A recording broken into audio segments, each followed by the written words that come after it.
Alors, mes amis, bienvenue dans le royaume intérieur. Je suis Julie Deka.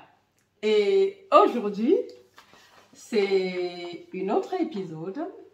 Et aujourd'hui, nous allons voir, continuer, c'est le chapitre 2 de Ta foi et ta fortune, intitulé Tu décréteras. Et le faisant, si tu me regardes pour la première fois et que tu n'es pas encore abonné, fais-le dès maintenant. Et le faisant, n'oublie pas d'activer la cloche de notification afin d'être avisé automatiquement lors des prochaines publications. Nous sommes en train de lire le livre et ce sera autant que possible tous les jours. Juste une pensée et expliquer pour nous conduire dans la journée. Alors, voilà. Donc, ici, je continue la lecture. Aujourd'hui, il était question, bon, peut-être je rappelle un peu ce qui était avant. Ce principe d'expression immuable est dramatisé dans toutes les Bibles du monde. Le principe immuable d'expression. À savoir, le décret est toujours réalisé en conscience. Ce principe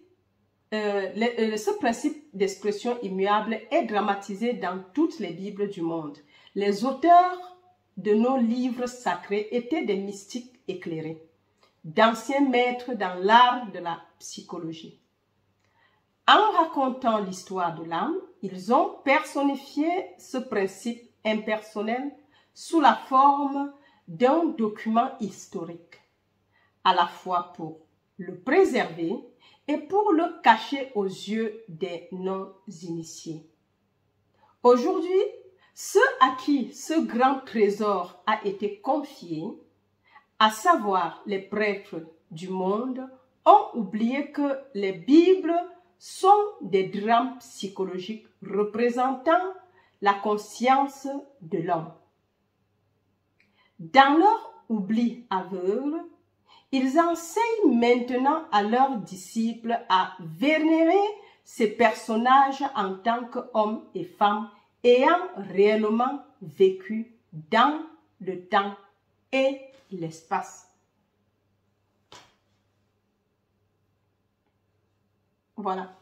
Bon, dans l'autre épisode, j'avais déjà expliqué. Donc, nous devons comprendre, avoir la compréhension psychologique de la Bible. Et non comme des personnages qui ont vécu réellement. Nous devons comprendre la signification psychologique de ça et tout en nous rappelant que la Bible a été écrite en parabole.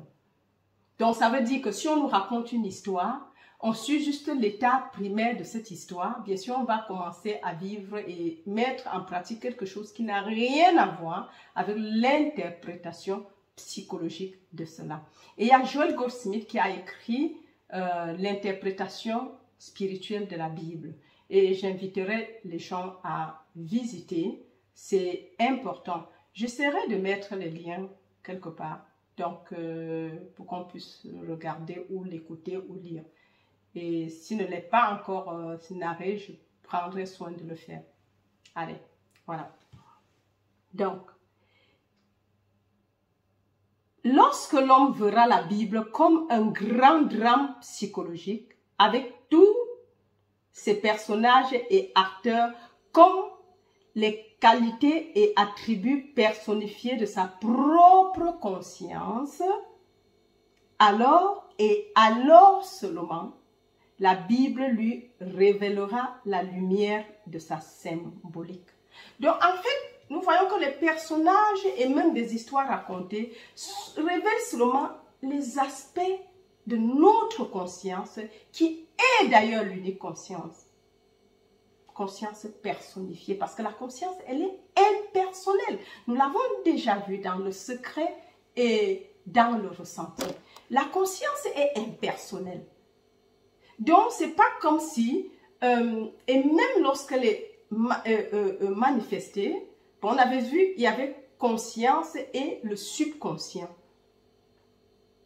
La conscience, même si individuellement se manifeste en tant que moi, en tant que toi, en tant que... C'est ça, c'est personnifié, c'est individualisé, mais le subconscient est impersonnel à nous tous. Mais en quelque sorte, la conscience est impersonnelle. Ce n'est pas quelque chose qui m'appartient, Julie Descartes, non. C'est la conscience qui s'individualise à ce niveau. Mais le subconscient est unique. Le je suis, c'est unique, c'est impersonnel. Ce n'est ni à toi, ni à moi, ni à qui que ce soit. Et ça, nous devons le comprendre. Dans la Bible, si on la comprend comme étant l'interprétation, que les personnifications et même les personnes, parfois c'est des états de conscience dans lesquels nous entrons, comme Moïse, c'est un état de conscience, Jésus-Christ, c'est un état de conscience, Paul, c'est un état de conscience, Pierre, c'est un autre état de conscience. Nous allons comprendre que, en fait, dès que tu tombes dans un état de conscience, tu personnifies cette personne, cet état, tu manifestes l'état. C'est comme la maladie est un état de conscience. Si tu entres là, tu manifestes l'inharmonie. Oui, c'est aussi simple. Et quand on commence à comprendre la Bible comme ça, nous pouvons donc interagir avec notre vie et notre univers. Parce qu'en fin de compte, il n'y a que le Christ. Et en nous, nous sommes ce Christ. Je ne reconnais quand il se réveille, nous sommes ce Christ ressuscité. Il est nous, il n'est pas différent. C'est pour ça que quand il se ressuscite, n'attends pas qu'il est venu ailleurs et tu cours pour aller le voir. Parce que le jour qu'il ressuscite, il est toi-même. C'est important parce que les gens ont fait cette expérience, même dans les Écritures. Paul, quand il te parle, il a compris et le Christ est symbolisé parce que quand on a parlé tout dans un autre épisode que le contenant et le contenu, et que dans Christ, il dit j'ai la vie, le mouvement et l'être en Christ, tu comprends qui est Christ. Le je suis est le Christ en qui tout est rassemblé au moment opportun. Mais il faut en prendre conscience que le Christ c'est toi. Et quand les temps seront accomplis, ces choses seront rassemblées. C'est-à-dire que la division est là maintenant, attendant la dualité, attendant le moment où tu seras conscient ou consciente du Christ, de ton propre être. C'est le moment maintenant qui s'accomplit pour toi.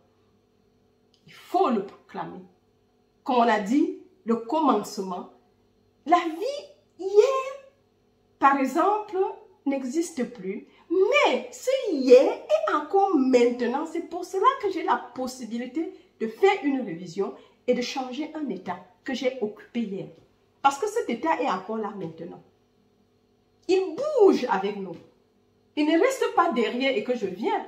Nous avons vu une histoire où une femme a été guérie d'un mal de dos, je crois que c'est dans la foi et la promesse, qu'elle avait eu lorsqu'elle avait 5 ans. Elle est montée sur un balançoire et elle était en train de balancer et le vent a secoué et elle est tombée et a cassé sa colonne vertébrale et elle a souffert jusqu'au jour où elle a rencontré Neville. Et maintenant, elle a revécu l'histoire, mais en modifiant, quand elle est grande de cette histoire, parce qu'elle avait fait des opérations, dépensé tout son argent, jusqu'au jour où elle a compris, elle a revisé la situation et le mal est parti. Ça s'est dissipé jusqu'à disparaître complètement. Donc, juste pour dire que le passé est exactement maintenant. Un état occupé, on peut le changer parce que tant que nous l'acceptons, il demeure pour nous. Et aussi longtemps qu'elle avait accepté son accident et tout ce qui commence à se passer, ça demeurait pour elle jusqu'à ce qu'elle a changé la chanson. Et le mal a complètement disparu. Nous sommes esprit, il n'y a qu'une seule substance, c'est l'esprit.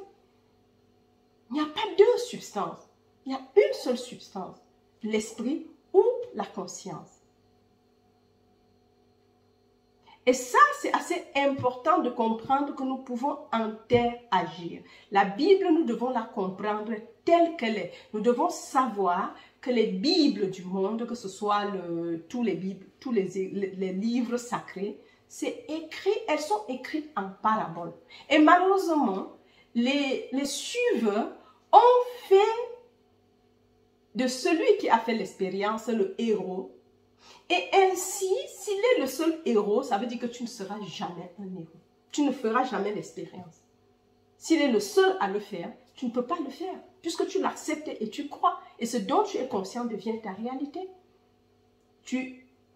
Comment on dit, tu éloignes ta manifestation en croyant que c'est un seul qui a eu le droit de faire. Oui, c'est important de comprendre, mais nous devons impérativement commencer à comprendre ces choses. C'est pour ça que notre foi doit grandir et cette foi deviendra notre fortune. On n'a pas dit l'argent, on n'a pas dit la maison, la fortune. Donc, allez, nous allons arrêter ici pour aujourd'hui. Je vous aime très très fort. Et jusqu'à la prochaine, c'était Julie Deka. Partagez les enseignements tout autour de vous parce que nous allons tous progresser. C'est la spiritualisation de la conscience et d'être vraiment conscient de ce qui est réellement. Allez, je vous aime fort. Bye bye.